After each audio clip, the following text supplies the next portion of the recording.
Who doesn't want to win in Jersey? And the Scarlet Knights did not have a national champion before tonight, and it's RU ×2. What's up, everybody? Been away for a little bit, but we're back. Wrestling is still hot. Here with Breakdown at the Barn. John Forster. Here with my main man, Erik Winnock. How's it going, Erik? It's going well after a little bit of a hiatus. It's good to be talking wrestling again, but we've had a lot going on over the last month or two with the Olympics kind of going on. Some big RU news that we're going to talk about sort of at the tail end. Obviously coming in football season, which means wrestling's on deck. So let's get it started. What's going on with you, John? Oh, not much. I'll tell you one thing that's been going on with me. I've been getting some of this LeGrand coffee, the LeGrand Coffee House. Paz, go on his Instagram. He's partnered with them. He has a little bit of a discount code on there. This stuff is great, man. I got the Guatemala blend right here. I got the Costa Rica blend. Gets me fired up in the morning. I'll tell you what. I'm on these Zoom calls. I don't know whether I should be talking about actuarial at 9 a.m. or if I'm ready to start blocking takedowns. But this stuff is legit, man. Sounds like the borderline coffee of Breakdown from the Barn. I'm going to have to get a couple packages myself. And in fact, talking about John Poznansky, he's got his shirts kind of with the whole new change and the focus of, giving players their rights. So a lot of good stuff, a lot of Rutgers athletes out there doing some cool stuff. Fans out there, support them, get behind these guys. We need it. It's great. It's great. So let's get into this Olympic wrestling. I mean, we went 5 for 5, sent 5 guys. We came home with 5 medals with the men's. Unbelievable. The Olympics, the team we knew was hot. I think they did a little better than I even expected. I did expect them to fare well, bring home a bunch of medals, but 2 golds, a silver. Let's start talking about these 2 bronze medalists. We got Dake and Thomas Gilman, both bringing home the bronze. What were your thoughts on them? Well, Thomas Gilman, you and I did the rundown of each of the individual weights and what we thought was going to happen. I think the biggest question mark was 57 kilograms. Obviously, Gilman had a nice job getting on the team. He's been a few previous place winner, but the talk of, Soriano didn't get his opportunity with COVID. Did we send the best wrestler? And I don't know if it's the move to working with Kale in the Penn State program, but whatever came to fruition, it is coming together for Thomas. He took the bronze, but he was literally moments away from jetting his weights because he loses in the opening round to basically the eventual finalists. This is the best I've seen Thomas Gilman wrestle from a senior standpoint. I was really proud for his toughness, how he came back in the back end of this bracket. But also come to find out that he's been wrestling injured. So to me, Thomas Gilman taking bronze is a huge surprise from my standpoint. And that's no knock on Gilman. It's just obviously kind of who he's going against, what his history recently has been. So that's a huge uptick for the American team. And Dake, listen, I'm happy for Dake. He got the bronze. He brings the medal home. It's his first Olympic. We talked about this. Him and Dave Taylor, this is their first time in the Olympics, and these guys are pushing 30. These are household names, okay? You think of Snyder being on this team in his early 20s, 20 years old. You think of Jordan Burroughs being on this team for a decade. This was their first opportunity, and I think there was a lot of hopes for Dake. Dake had probably one of the worst opening matches I've ever seen in his career. This is a guy who has not lost in years. All the push we've been talking about of his taking his place at 74, that, he was now the better wrestler to Jordan Burroughs. A lot of talking that Jordan's time had passed. In that first match, if I'm Jordan Burroughs in the booth, I'm thinking to myself, guys, what I tell you, this ain't an easy weight class. But listen, I know he had a tough weight cut.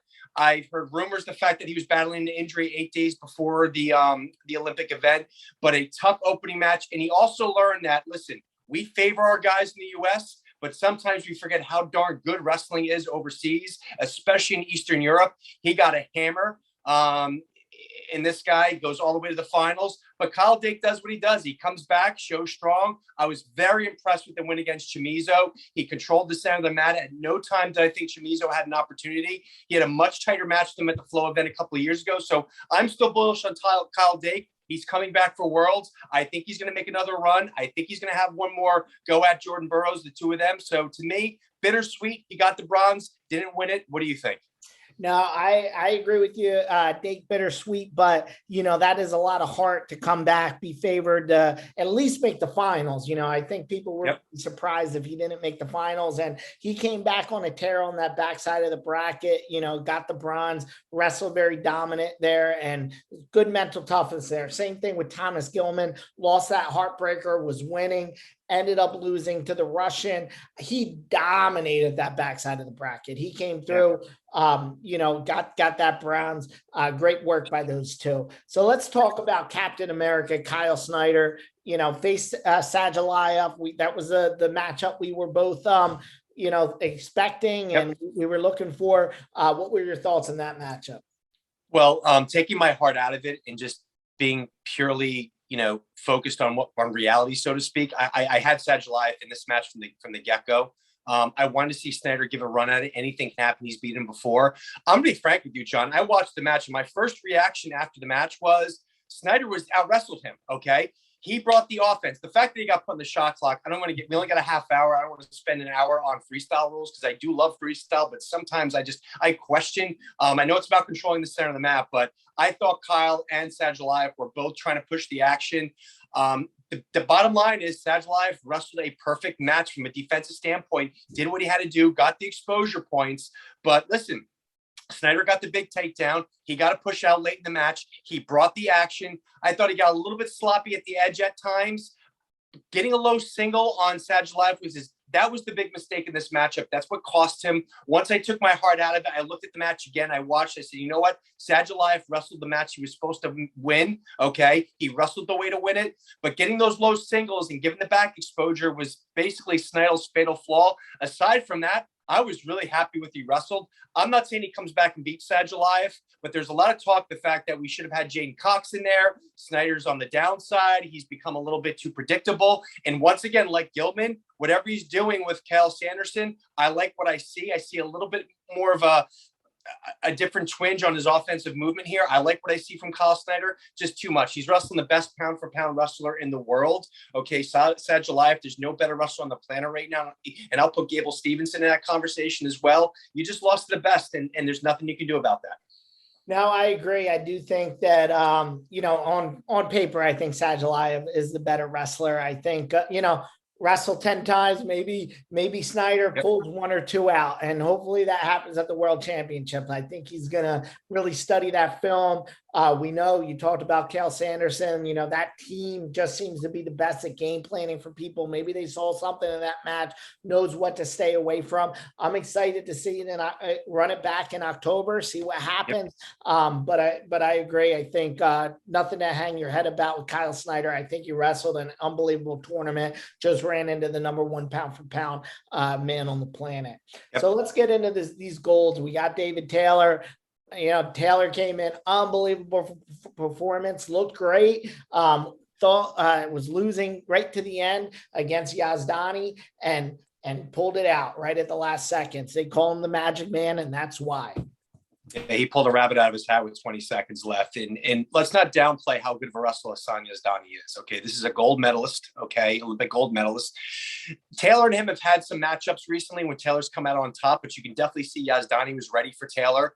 I thought he wrestled an incredibly I'm not going to say defensive, but strategic match against David Taylor. I think he was ready for David Taylor's offense. And what does David Taylor do? He switched up. He hit the glass double on this guy. And we all know David Taylor, he's a very offensive wrestler, but he's really kind of mastered that ankle pick, that knee pick. That's his style. He's a prototypical Kyle Sanderson wrestler. The two of them are very similar in their attack. But for him to hit that blast double to win the match, it was a thing of beauty, okay? And it shows you how much David Taylor has matured as a wrestler and that he's not become very, I almost feel like in the past with his Kyle Dake matches, and he's agreed to this, he's gotten very stubborn with his style, and he's going to live or die by his style. But I saw a guy who has grown, and that growth has matured into an Olympic gold medalist. So to me, very proud of David Taylor. I think he represented the U.S. quite well in this tournament. I don't think that 86 is as tough as 74, and that's not a knock. Okay, I just think there's better wrestlers at 74, but at the very top, you don't find better than Yazdani. Okay, Sidakov is a hell of a wrestler at 74, but I'll put Yazdani with him. So to me, this is an incredible win for David Taylor's legacy. I think he goes down as one of the greats, and he's going to have a shot for 2. He's coming back for Worlds, but I think he's got one more gold medal in the Olympics with him. What do you think? No, I agree with you. I think Taylor He's the cream of the crop at that weight class right now. I think he's better than Yazdani. I think he showed it. He beat him twice now. And I think he's going to study the film and just get better. I think this is Taylor's weight to lose the next couple worlds and the next Olympics. This is his weight to lose. I think he needs to stay sharp. People are going to be gunning for him. They were gunning for him. He won the world, so they were gunning for him. But if he stays up at his game plan, I think he has one more cycle in him to get rack up a bunch of golds. So now let's talk about Gable Steveson. Unbelievable performance. This guy tore through, to get to the finals. He didn't give up a point. I think it was 10-0 in the semis. And he went against Akgul from Turkey, the former gold medalist, dominated him 8-0. Got Petrovelli from Georgia. Last 3 years, Petrovelli won the gold medals. Gable, you look at that match, Gable was dominating him. We see a little, what you expected, Gable's going from folk to freestyle, hasn't had that, parterre experience, got turned a couple times, down with 13 seconds left, gets 2 takedowns.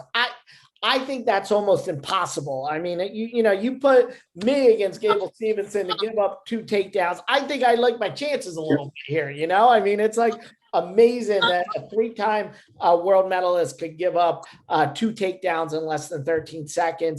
Just circle, stall, hanging on something, hanging on a leg. It just seems amazing that he pulled that off. What were your thoughts there? What kills me, a wrestler of Gino's, his accomplishments and where he is on the world senior circuit, for him, I agree with you 100%. Okay. I don't know if it was just didn't believe it was going to happen, or the very fact that, there was a shock and awe. You don't even have, you haven't even put on the shot clock yet. Okay. It's virtually impossible to lose this match if you run. Okay. And nobody wants to run. These are all men. These guys are all prideful guys, especially at kind of the heavyweight 125 kilogram weight class. But I agree with you. How do you allow Gable to do 2 snap down in 10 seconds? I mean, that's why they made a shirt of this. It's so amazing. One thing I'm going to point out, okay, and I think, I used that John Smith quote where he said during the broadcast, by the way, as a side note, John Smith and Jordan Burroughs, I want Jordan Burroughs back on the mat, but these guys were fantastic, okay? Some of the best announcing I've heard from wrestling. Spot on, these two. As the tournament moved on, they gelled together. There was a little bit of comedic relief there. I thought these two were fantastic. And like I said, I want to see my man Jordan back on the mat, but these guys were great in the booth. Anyway, he made the comment that a couple of the referees need to leave their sneakers on the mat after the tournament. But Gable at the very end there passes on the parterre. He actually did the optional start. That's not allowed in freestyle. And I'm watching this, and I'm not saying that this threw Gino off, but I almost felt like that moment where he kind of only had a second or two, and they put him back on their feet, and Gino's looking up. He's like, "What are you doing? You can't cut people in freestyle." And I think he was so caught off guard by that. Gable does his thing, but my standpoint is stop the man. If you can't stop the man, that's on you. An amazing story. I think Gable goes off to the sunset now. Not to jump ahead here, but I think you're going to see him either. I don't know if he goes the MMA route, if he's going to go WWE. For all I know, he becomes The Rock and becomes an actor and throws us all off. But this is a very charismatic guy. He's hinted from the very beginning, kind of indirectly, that once this Olympic run is over, if he wins it, he's probably moving on. So, John, I don't know your thoughts, and it's kind of bittersweet for both Minnesota and for U.S. wrestling, because this is pound for pound the best wrestler, and that's all due respect to Kyle Dake, to David Taylor, Jordan Burroughs. He is the best Olympic wrestler on the U.S. team in the senior circuit, and he's leaving before his peak. Yeah, so if you ask me what's going to happen, I agree with you. I think this is the last time we see Gable Steveson. I think there's a little bit of hope I'm holding out for.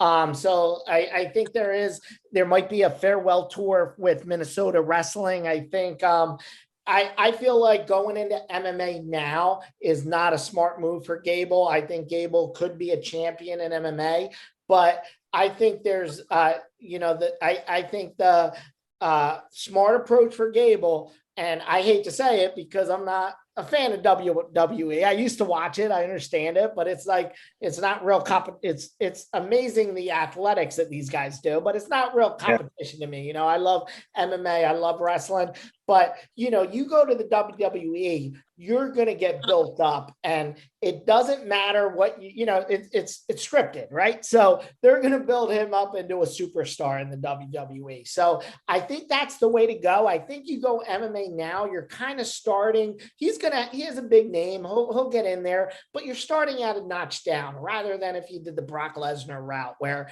you become a big name and you go in and you're headlining the pay-per-view. So that's a smart route for him. And that's the route that I see possibly the WWE allowing him to do a little bit of a farewell tour with Minnesota, come in a couple times, do the farewell tour, headline on ESPN, maybe build up that market a little bit. He has with the national image and likeness, he could get paid for that. Go and do a couple stints in the WWE here and there, and then next, do a farewell tour next year, go to the WWE, become The Rock. He could be a combination of The Rock and Brock Lesnar. The Rock, I like The Rock. I'm a fan. He doesn't have the athleticism, and he's not the athlete. He played football for Miami. I don't think he was a big star, but he could have that personality. He does backflips. He's that big. He's more athletic, and he's honest and probably could outpace Brock Lesnar there. So I think he could become a huge star in the WWE. I'm hoping they let him do a little bit of farewell tour, holding on to a little bit of hope because I would love it as a wrestling fan. But I think he goes on to be big things. He's going to be a superstar. He's going to be a household name. He's going to be in movies. He's going to do all that. But I think the path to him is going into the WWE and having that track get set for him. Agree 100%. Agree 100%. So let's move on from the men, because our women's program, not to be undone by the men, did a phenomenal job. This is probably the best women's program we've ever put together. Women's wrestling has really taken off internationally, with both globally, its acceptance, but most importantly within the United States of America. We've got a legit team. And John, I've said this before, I watch these women wrestle, okay? And this is not a knock on them. This is actually I'm giving a compliment. They look like men when they wrestle. Their style, their ability, okay? They're so fluid. This team is by far the best U.S. women's team we've seen in over a decade. So why don't you talk me through some of that? Because I was really excited. I was glued to these matches. Even Winchester, who kind of didn't win, I remember being up to watch her match and just getting so upset when she didn't break through. I was just so into it. Yeah, I mean, I agree with you. I think women's wrestling is going through the roof. You got 2 bronze with Sarah Hildebrand and Helen Morales. Helen coming back, she won the gold a couple of years ago. Yep. Had a lot of adversity, was out with concussions, barely made the team in the best 2 out of 3, came back, said, hey, it's not a fluke. I'm here. She had the big upset winning it last time. Sarah Hildebrand almost was in the finals, just missed it. Came back for bronze. She's shown that she's right up there. I'm sure she's going to be a force in the world championships coming up. And then a silver, Adeline Gray, one of the most historic women in wrestling, won a ton of world medals. Disappointment last year at the Olympics. We knew she was going, she wanted the gold, just missed it, lost to the German, got the silver. Great, hats off to her. And then how do you not talk about Tamyra Messistock? What do you think about her getting the gold medal, Erik? Unbelievable.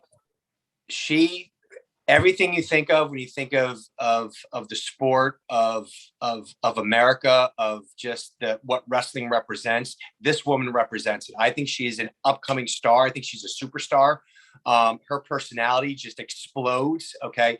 Her Instagram page, her Twitter feeds, it just really took off after winning the Olympic gold, because it's not just about winning. And Jordan Burroughs made a great comment on social media, said, you want to build your brand, win. Okay. And that's what she did, but she does more than win. Her personality just kind of brings her to another level. I'm so excited to see her grow in U.S. wrestling. I think we're just starting to scratch the surface with her abilities. She's only been in the sport for about 10 years. It seems like a long time, but when you talk about wrestlers who've been wrestling since there's kids, I mean, like 5 years old. When you think of, Sarah Hildebrand, who grew up in a wrestling house, okay, her brother, an All-American, okay, for her like I said, she's just getting there. In fact, she just beat Adeline Gray, I think, earlier this year in a flow event. That lit it up for me and said, this girl's for real. Okay. I think she could be the best US wrestler we have on the team. And she hands down is right now. So no, I'm very excited for Tamara. I think she's got superstar written all over her. I'm really excited about what she can do for women's wrestling and for freestyle wrestling in general. And I'm excited that she's just getting started. No, I agree with you. I think the question now is, she's in the conversation with the best pound for pound girl in the world. I think she showed, with that win over Adeline, she's shown where she was there. She went up a weight there. That's a silver medalist at a weight up. I think she has a great personality. You get really excited when she's giving that interview, and really, really kind of likable person. So I see her as being a very big superstar coming up. I think women's wrestling in general, been pushing the limits at the US. It's been really growing at a rapid pace the last couple of years. I know they've been having success at the lower age group levels. I really see the US taking that baton from Japan in these next 3 years at the next Olympics. I think you're going to have a lot more. That's a tall order, John. I don't think coming on this team. I think they're coming for him. I know Japan historically has been the cream of the crop, but I see the US really pushing them to the limit. And I think the success they're having at the lower age groups and the development of high school wrestling, you're just getting more athletes in the mix, and it's going to be a big pickup in the next couple of years. I'll put it out there for a flow event. Let's get it going. Let's have a Japan, US let's get through the worlds. Okay. I would love to see a sanctioned duel between the two countries. I would love to see it just head to head, not the international stuff. Just get Japan's best, 7. Let's get our best 7 or 5 or 7. And let's go at it. Yeah, exactly. So let's get into some Rutgers news. I don't think a big surprise to anybody associated with the program. I don't know if it's officially signed yet. I know, all indications are Suriano's going to Arizona State. What are your thoughts on that, Erik? What are your thoughts on us losing Nikki Sixpack? Well, I'll put it this way. Nikki hasn't really, when you really think about it, he hasn't been with the program for 2 years now. Obviously, he took that Olympic red shirt to get kind of freed up this past year. There was rumors, and some of the people I've spoken with, behind the scenes, there was the opportunity that he might come back for Big Tens and make another national championship run. But I think he's been working with Perry in Arizona State, as you mentioned. And I think the senior circuit was really coming along. I think his freestyle acumen was really building. This was a guy who had kind of a nice win at the Beat the Streets event. I think he beat Joey Colon. And I was like, all right, this hasn't wrestled freestyle in a while. Like, he might have something here. And I think as the years have gone by and the more Team Suriano has put into freestyle, I think by the end of last year's folk style, he really started believing that I can be an Olympic champion. And I think that by that point, we kind of lost him. Mm-hmm. I'll say this, and I'm not going to spend a lot of time on Nicky Suriano, is one, he gave you 2 national championship runs, gave you a national title. He's never publicly ever said anything disparaging about Rutgers University, okay? Even though he's in the transfer portal, all eyes point to our Arizona State. I've heard rumors of Ohio State. I've heard crazy rumors that he might go back to Penn State, if you could believe that. Regardless, he gave us 2 great years.